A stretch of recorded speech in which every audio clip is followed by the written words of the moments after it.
حاضرین محترم، زکوٰۃ کی اہمیت و فضیلت یہ آج کا ہمارا موضوع ہے۔ زکوٰۃ دین اسلام کا بنیادی رکن ہے۔ رسول رحمت صلی اللہ علیہ وآلہ وسلم نے ارشاد فرمایا، بنی الاسلام علی خمس، اسلام کی بنیاد 5 چیزوں پر رکھی گئی ہے: شہادت اللہ الہ الا اللہ وان محمد رسول اللہ واقام الصلاۃ وایتاء الزکاۃ والحج وصوم رمضان۔ پہلے نمبر پر اس بات کی گواہی دینا کہ اللہ کے علاوہ کوئی معبود برحق نہیں اور محمد صلی اللہ علیہ وآلہ وسلم اس کے رسول ہیں، اور نماز کو قائم کرنا، زکوٰۃ کو ادا کرنا، حج کو ادا کرنا جب وہ صاحب نصاب ہو، تو ساتھ ہی فرمایا رمضان کے روزے رکھنا۔ یہ 5 باتیں دین اسلام کی بنیاد ہیں۔ اس کے مقصد کو سمجھیے کہ زکوٰۃ جب ہم ادا کرتے ہیں تو اس کا مقصد یہ ہے کہ ہم ایک فلاحی ریاست قائم کرنا چاہتے ہیں، اور جب وہ فلاحی ریاست قائم ہو جاتی ہے تو پھر لوگوں کو حقوق مانگنے کے لیے سڑکوں پر نہیں آنا پڑتا، بلکہ تمام لوگوں کے حقوق ان کی دہلیز پر پہنچ جاتے ہیں۔ آپ اس کی مثال دنیا میں موجود اس وقت فلاحی ریاستوں کی لے سکتے ہیں کہ جہاں پر یہ نظام قائم ہے، اور حیرانگی کی بات یہ ہے کہ وہ ہیں تو جانوروں سے بھی بدتر لوگ، لیکن انہوں نے اپنی معیشت کو بہتر کرنے کے لیے اسی قرآن سے اپنا نظام معیشت بہتر کیا ہے، اور پھر وہ فلاحی ریاستیں قائم کی ہیں۔ تو ان میں حال یہ ہے کہ کسی ضرورت مند کو کسی ادارے کے دروازے پر نہیں جانا پڑتا، ایک میسج ہی کافی ہوتا ہے اور ضرورت مند کی ضرورت کو پورا کر دیا جاتا ہے۔ تو اس لیے اللہ رب العالمین نے مختلف انداز میں قرآن پاک میں زکوٰۃ کی اہمیت کو بیان کیا۔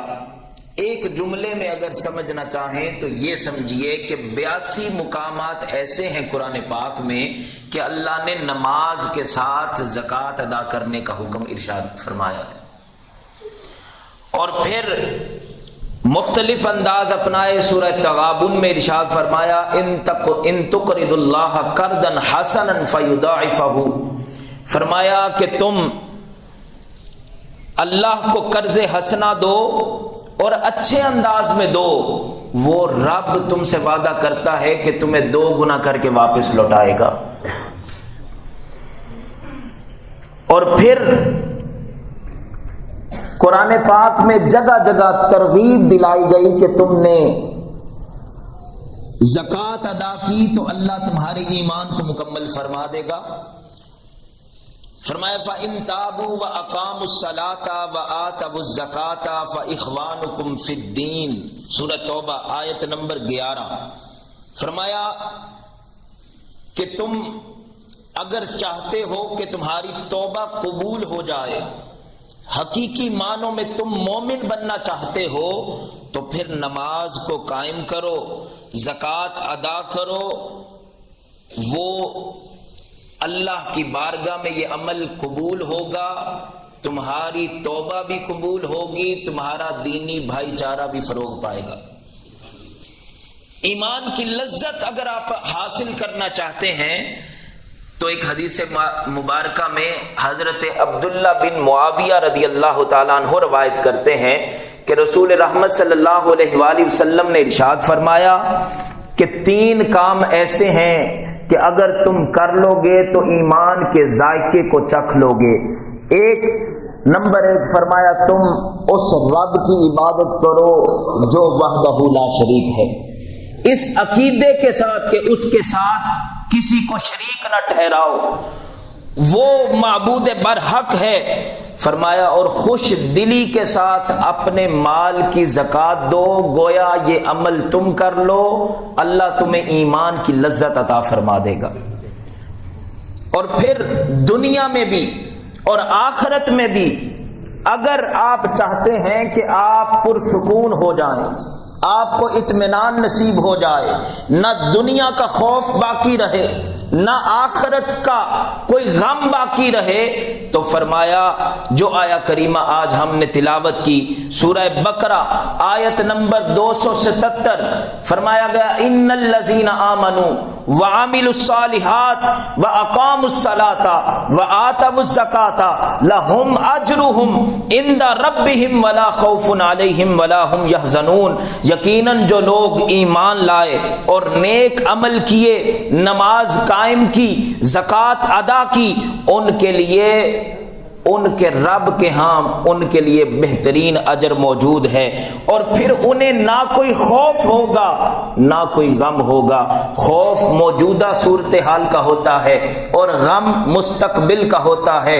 اس آیہ مبارکہ میں بتایا گیا تم اپنے مال کی زکوٰۃ ادا کرو، نماز کو قائم کرو، اللہ تمہیں دنیا کے سارے خوف بھی دور کر دے گا اور آخرت کے سارے غم بھی تم سے دور فرما دے گا۔ زکوٰۃ کو ادا کرنا یہ کامیابی کی ضمانت ہے۔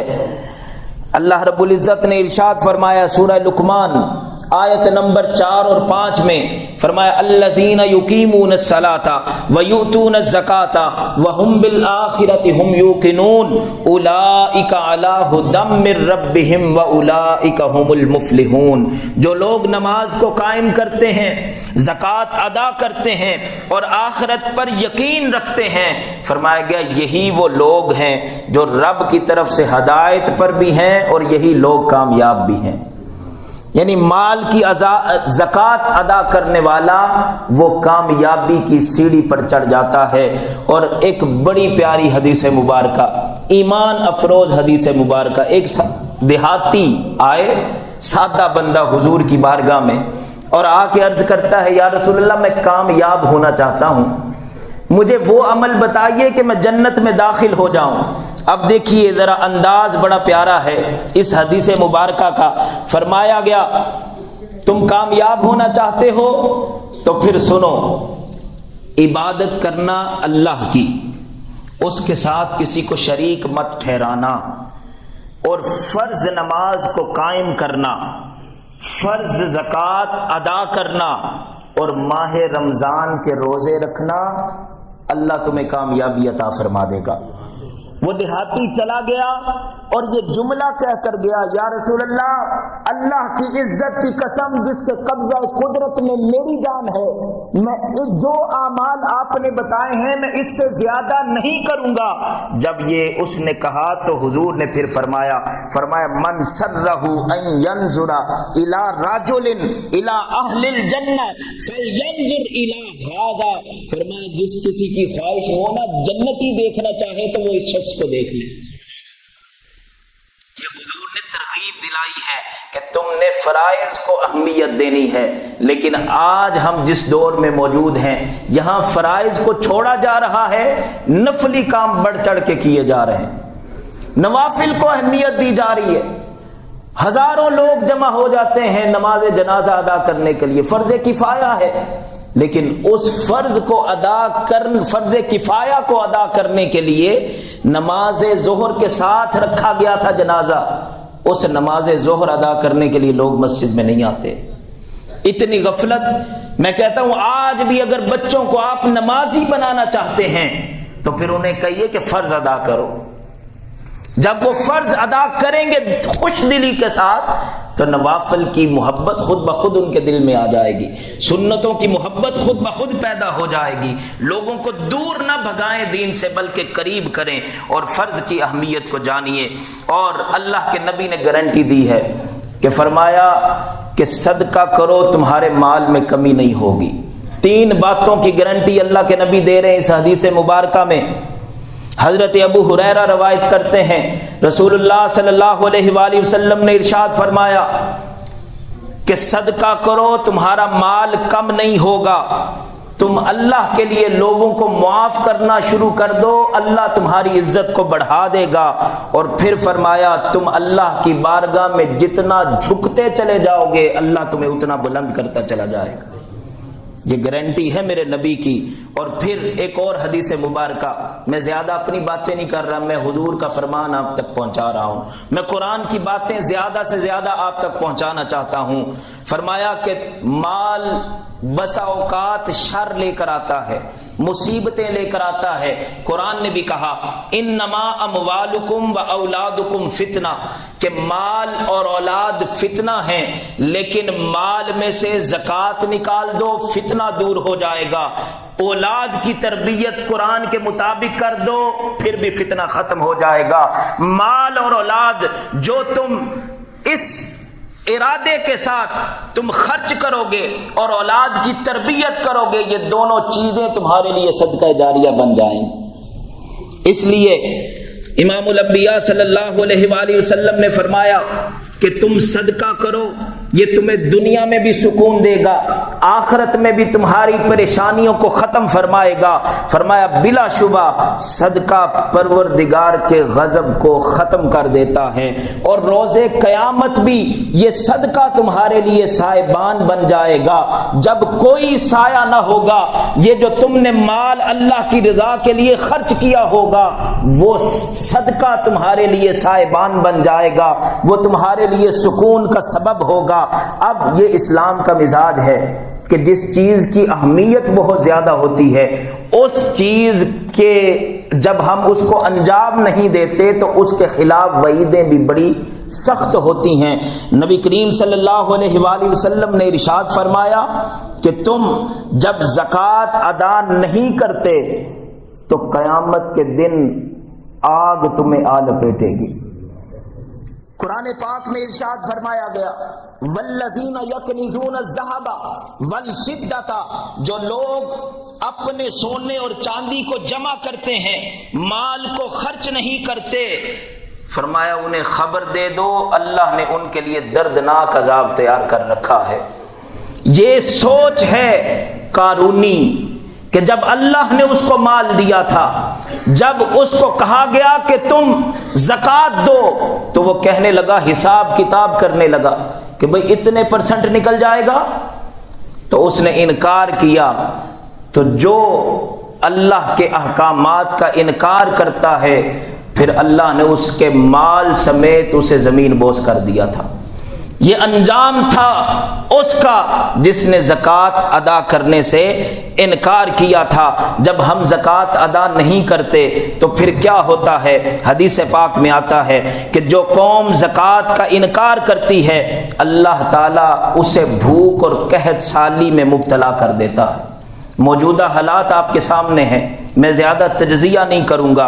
ایک اور حدیث مبارکہ میں نبی کریم صلی اللہ علیہ وآلہ وسلم نے ارشاد فرمایا کہ جو لوگ اپنے مال کی زکوٰۃ ادا نہیں کرتے اللہ انہیں باران رحمت سے محروم کر دیتا ہے۔ فرمایا اگر دنیا میں چوپائے موجود نہ ہوں تو اللہ کبھی ان پر بارش کا ایک قطرہ بھی نہ برسائے۔ اور آج جو بارش ہو رہی ہے نا، یقین کیجیے، آپ پوچھئے ذرا کہ گندم تیار ہے، فصلیں تیار ہیں، لیکن بارش اتنے زور سے ہو رہی ہے، باقاعدہ برف باری ہو رہی ہے، مربع کیا میلوں پر پھیلی ہوئی فصلیں تباہ و برباد ہو چکی ہیں۔ یہ باران رحمت نہیں ہے، یہ زحمت ہے۔ اور میڈیا اس کو بھی کہہ رہے تھی خوشگوار موسم ہو گیا۔ یہ شہر والوں کے لیے تو خوشگوار ہو سکتا ہے لیکن یہ فصلوں کو تباہ کر رہا ہے۔ اس لیے اپنے اعمال کی طرف توجہ کرنے کی ضرورت ہے کہ جو لوگ مال کی زکوٰۃ نہیں دیتے، اور مقصد کیا ہے؟ آپ مقصد کو سمجھیے۔ مقصد ہے اللہ کی رضا کو حاصل کرنا۔ 2.5% دینا مقصد نہیں ہے، نہ ہی اللہ کو ضرورت ہے آپ کے مال کی۔ اللہ فرماتا ہے جہاں بھی زکوٰۃ ادا کرنے کا حکم دیا، فرمایا الذین یؤمنون بالغیب ویقیمون الصلاۃ ومما رزقناہم ینفقون، ایمان والے وہ ہیں جو غیب پر ایمان رکھتے ہیں، نماز کو قائم کرتے ہیں، وہ مال جو ہم نے دیا، جہاں بھی قرآن میں پڑھیں گے وہ مال جو ہم نے دیا اس کو خرچ کرتے ہیں۔ بھائی دیا بھی رب نے ہے اور اسی کی راہ میں خرچ کرنا ہے، اور پھر وعدہ کر رہا ہے تم کر کے دیکھو تمہیں میں 10 گنا اور عطا فرماؤں گا۔ تمہیں میں 2 گنا اور عطا فرماؤں گا، میں تمہیں 70 گنا عطا فرماؤں گا، تم کر کے تو دیکھو۔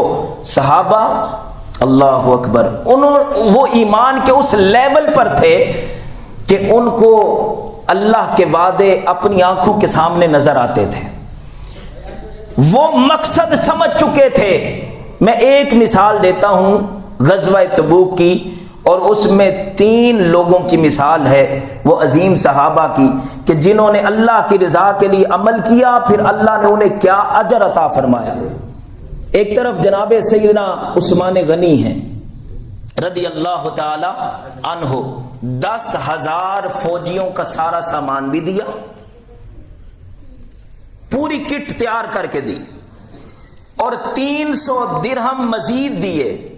اب اللہ کے نبی اجر بتانے لگے ہیں، ان 300 درہم کو کبھی اس ہاتھ پہ ڈالتے ہیں تو کبھی اس ہاتھ پہ ڈالتے ہیں، اور فرماتے کیا ہیں، عثمان آج کے بعد تجھے تیرا کوئی عمل نقصان نہیں پہنچائے گا، اور کوئی چیز تمہیں جنت جانے سے روک نہیں سکتی۔ دوسری طرف حضرت عمر فاروق ہیں، ان کے دل میں خواہش یہ ہے کہ میں آج ابو بکر سے آگے بڑھ جاؤں گا، لیکن اللہ کی بارگاہ میں کوانٹٹی نہیں دیکھی جاتی، کوالٹی دیکھی جاتی ہے۔ اور حضرت عمر کا اخلاص بھی یہی تھا کہ وہ ہمیشہ نیکی میں آگے بڑھنا چاہتے تھے۔ صحابہ کا سب کا جذبہ یہی ہوتا تھا، وہ نیکی میں آگے بڑھتے تھے۔ اب خواہش یہ تھی کہ ابو بکر کے حالات کچھ ٹھیک نہیں ہیں، تو میں آج آگے بڑھ جاؤں گا۔ جب لے کر آئے نا آدھا مال، بھئی یہ بھی بڑی بات ہے، آج 2.5% کا میسج آتا ہے تو بندے پریشان ہو جاتے ہیں کہ بینک والوں نے اتنے پیسے کاٹ لیے، اب اتنے لاکھ دینا پڑے گا، اس پر بھی پریشانی ہوتی ہے۔ لیکن آدھا مال لے آئے۔ اب اللہ کے نبی نے سوال ہی چینج کر دیا، پوچھنا تو یہ چاہیے تھا کہ عمر کیا لے کر آئے ہو۔ اس کو مثال سے سمجھیے، کوئی بندہ جائے چیریٹی کرنے کے لیے، 1 لاکھ روپیہ کسی کو دے، کسی مدرسے میں جائے، کسی جگہ جائے، اور محتمم صاحب یہ پوچھ لیں کہ جناب تسی گھر کی چھڑ کے آئے ہو، تو یہ سوال بنتا ہے۔ وہ کہے گا کہ یار تیری تو نیت ہی خراب ہے، تو میرا لاکھ بھی واپس کر، میں آپ پہ جتنے مرضی دے دیا گا، تو کون ہونا ہے مینوں پوچھن والا۔ تو وہ کہتے، اللہ کے نبی نے کیا کہا، فرمایا عمر تو گھر میں کیا چھوڑ کے آیا ہے۔ حدیث کے لفظ بڑے پیارے ہیں، فرمایا ما خلفتا، پیچھے کیا چھوڑ کے آئے ہو، یا یہ بھی آتا ہے ما ترکت لأہلک، اپنے گھر والوں کے لیے کیا چھوڑ کے آئے ہو۔ حضرت عمر کہتے ہیں جب یہ سوال پوچھا نا تو میرا تو کام وہیں پر ہو گیا کہ میں کیا چھوڑ کے آیا ہوں۔ اور دوسری طرف فرمایا ما ابا بکر، اے ابو بکر، ما ترکت لأہلک، تو کیا اپنے گھر والوں کے لیے چھوڑ کے آیا ہے۔ حضرت ابو بکر کا جواب سنیے، فرمایا ترکت اللہ ورسولہ، میں گھر والوں کے لیے اللہ کو چھوڑ آیا ہوں اور اللہ کے رسول کو چھوڑ آیا ہوں، باقی سارا کچھ ہی لے آیا ہوں۔ اب یہ کام ابو بکر رضی اللہ تعالی عنہ نے کیا، اب اس پر اجر سنیے۔ مقصد اللہ کی رضا کو حاصل کرنا ہے، مقصد 2.5% نہیں ہے۔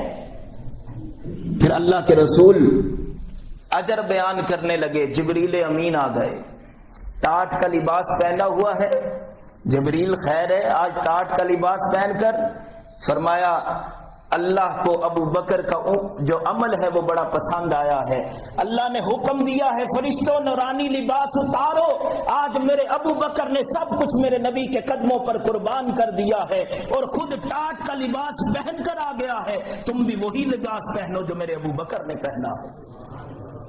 اور جب یہ پہن کر آئے اور پھر جبریل امین اجر بیان کر رہے ہیں، ذرا سنیے ایمان کے کس لیول پر تھے جناب حضرت ابو بکر صدیق۔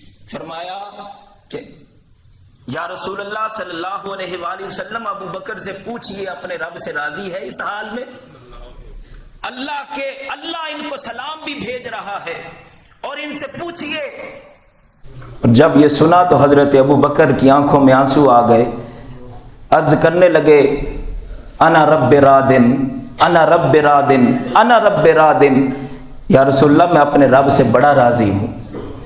اب یہ 2 مثالیں ہو گئی، تیسری مثال سنیے، مال جمع ہے، ڈھیر لگے ہوئے ہیں، صحابہ کرام جہاد کی تیاری کر رہے ہیں، ایک صحابی آئے، اسی دن مزدوری کی، چند کھجوریں ملی اور وہ لا کے اللہ کے نبی کی بارگاہ میں پیش کر دی، اور ساری کھجوریں آپ نے اٹھائیں اور اس ڈھیر پر رکھ دیں اور فرمایا جو اجر تمہیں اللہ نے عطا فرمایا ہے وہی اجر میرے اس صحابی کو بھی عطا فرمایا۔ مقصد اللہ کی رضا ہے اور اخلاص کو پیش نظر رکھنا ہے کہ اس کی بارگاہ میں وہی مال قبول ہوتا ہے کہ تم جتنے اخلاص کے ساتھ اللہ کی بارگاہ میں پیش کرتے ہو۔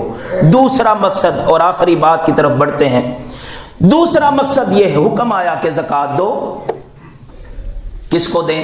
بندے بندوں کو دے، غریبوں کو دو، محتاجوں کو دو۔ تم مالدار ہو، اپنے سے نچلے طبقے کو زکوٰۃ دو۔ اللہ کو تو تمہاری زکوٰۃ کی کوئی ضرورت نہیں۔ ہوگا کیا؟ سورہ توبہ ہے، آیت نمبر 103 ہے، فرمایا خذ من اموالہم صدقہ، اے محبوب ان سے کہیے اپنے مال میں سے صدقہ نکالو، ان سے صدقہ وصول کیجئے۔ ہوگا کیا؟ فرمایا تطہرہم وتزکیہم، اللہ تمہارے مال کو بھی پاک کر دے گا، تمہارے حال کو بھی پاک کر دے گا۔ صرف مال پاک کرنا ہوتا تو ایک لفظ ہی کافی تھا، تطہرہم، تمہارا مال پاکیزہ ہو جائے گا، لیکن فرمایا وتزکیہم، تم زکوٰۃ دو گے، تم صدقہ و خیرات دو گے تو تمہارا مال بھی پاک ہوگا اور تمہارا حال بھی پاک ہوگا۔ تمہارے رویے تبدیل کرنا یہ مقصود باری تعالیٰ ہے، یہ اللہ کی چاہت ہے۔ اللہ چاہتا ہے کہ تم زکوٰۃ کے ذریعے تمہارے اندر یہ احساس پیدا ہو کہ مجھے اللہ نے بڑی نعمتوں سے نوازا ہے، میرا بھائی ہے اس کو نعمتوں سے محروم کیا ہے، اس کا احساس تمہارے اندر پیدا نہ ہو تو اللہ نے تمہاری زکوٰۃ کو کیا کرنا ہے؟ اللہ چاہتا ہے کہ تم محتاج کی محتاجی کو دیکھو، غریب کی غربت کو دیکھو، پریشان حال کی پریشانی کو سمجھو، ضرورت مند کی ضرورت کا خیال رکھو۔ جب یہ درد تمہارے اندر پیدا ہو جائے گا، جب یہ چاہت تمہارے اندر آ جائے گی تو پھر تم زکوٰۃ کے مقصد کو سمجھ جاؤ گے، زکوٰۃ کی روح تک پہنچ جاؤ گے۔ ہم نے زکوٰۃ کو 2.5% سمجھ لیا ہے، زکوٰۃ کی روح یہ نہیں ہے، یہ تو ایک نصاب مقرر کیا گیا کہ اتنا تو تم نے کرنا ہے، اس سے اوپر جو کرو گے وہ انسانیت کی خدمت ہوگی، اور یہی زکوٰۃ کی روح ہے۔ اور جس کے اندر یہ احساس پیدا ہو جاتا ہے وہ دین کے خلاصے کو سمجھ جاتا ہے۔ خیر الناس من ينفع الناس۔ حاضرین محترم، اب سوال پیدا ہوتا ہے، ایک صحابی نے سوال کر دیا، یا رسول اللہ آپ نے تو یہ اجر بتا دیا اس کا کہ جس کے پاس پیسے ہوں تو وہ زکوٰۃ ادا کرے، وہ اپنے مال کو بھی پاک کر لے گا، اپنے حال کو بھی پاک کر لے گا، لیکن کچھ لوگ تو ایسے ہوں گے کہ جن کے پاس پیسہ اتنا نہیں ہے، وہ کیا کریں؟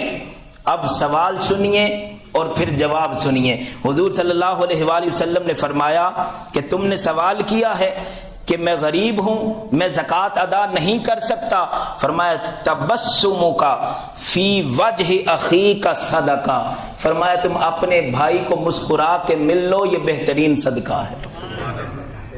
لوگوں کو اچھی بات بتانا صدقہ ہے۔ پھر اس کی ڈیٹیل بیان کی، کیسے رغبت دلاتے تھے حضور صحابہ کو، فرمایا کسی کو اچھی بات بتانا صدقہ ہے، تم اپنے بھائی کو نیکی کے راستے پر لگا دو، یہ صدقہ ہے، برائی سے منع کر دو، یہ صدقہ ہے، راستے سے پتھر کو ہٹا دو، یہ صدقہ ہے۔ اتنی ساری مثالیں بیان کر کے زکوٰۃ کی روح بیان کر دی۔ اور حاضرین محترم، پھر آئیے اسی نقطے پر کہ زکوٰۃ ہم نے اس کو چھوڑا، ہم نے اس نظام کو چھوڑا تو ہم کیوں ذلیل و خوار ہیں، اور صحابہ نے جو زکوٰۃ اللہ کی رضا سمجھ کر دی وہ کامیاب کیوں تھے؟ وہ اس لیے کامیاب تھے کہ انہوں نے جب مال خرچ کر دیا جہاد فی سبیل اللہ میں، اللہ کی راہ میں جہاد میں اپنا مال لگا دیا تو پھر اللہ نے انہیں اسی زمین کی حاکمیت عطا فرما دی۔ اللہ نے ان کے قدموں میں پھر کیسر و کسریٰ کے مالوں کے ڈھیر لگا دیے، پھر وہ اسٹیٹ قائم ہوئی کہ پھر جناب سیدنا عمر فاروق رضی اللہ تعالیٰ عنہ بیان کرتے ہیں کہ اب کوئی فرات کے کنارے کے اوپر بکری کا بچہ بھی پیاسا مرے گا تو عمر سے پوچھا جائے گا۔ یہ وہ دور تھا کہ جب ایک مسلمان کی بیٹی صحرا میں تنہا سفر کرتی تھی، ایک ملک سے دوسرے ملک تک جاتی تھی، کسی کی جرت نہیں ہوتی تھی کہ اس کی طرف آنکھ اٹھا کر بھی دیکھ لے۔ یہ وہ دور تھا کہ بچہ ابھی ماں کے پیٹ میں ہوتا تھا تو ماں کا وظیفہ مقرر کر دیا جاتا تھا۔ یہ وہ دور تھا کہ جب لوگ ہاتھ میں زکوٰۃ لیے پھرتے تھے لیکن زکوٰۃ لینے والا کوئی نہیں تھا۔ یہ فلاحی ریاست کب قائم ہوئی؟ جب انہوں نے قرآن کو نافذ کر دیا۔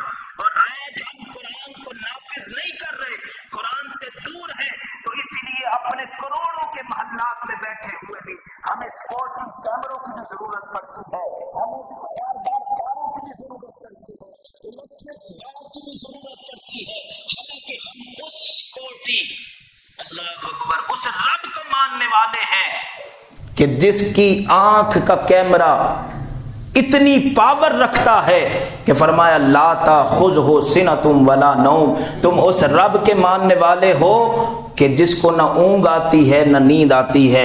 لیکن کیا کہیے کہ جس دور پہ نازاں تھی دنیا، وہ اب ہم وہ زمانہ بھول گئے، دنیا کی کہانی یاد رہی اور اپنا فسانہ بھول گئے۔ منہ دیکھ لیا آئینے میں پر داغ نہ دیکھا سینے میں، دل ایسا لگایا جینے میں کہ مرنے کو مسلمان بھول گئے۔ اغیار کا جادو چل بھی چکا، ہم ایک تماشا بن بھی گئے، اوروں کو جگانا یاد رہا اور خود ہوش میں آنا بھول گئے۔ انجام آزادی کیا کہیے، بربادی ہی بربادی ہے، جو درس شہ بطحا نے دیا وہ درس پڑھانا بھول گئے۔ آذان تو اب بھی آتی ہے مسجد کی فضاؤں سے، اے انور جس ضرب سے دل ہل جاتے تھے وہ ضرب لگانا بھول گئے۔ اللہ ہمیں زکوٰۃ کے اس مفہوم کو سمجھنے کی توفیق عطا فرمائے۔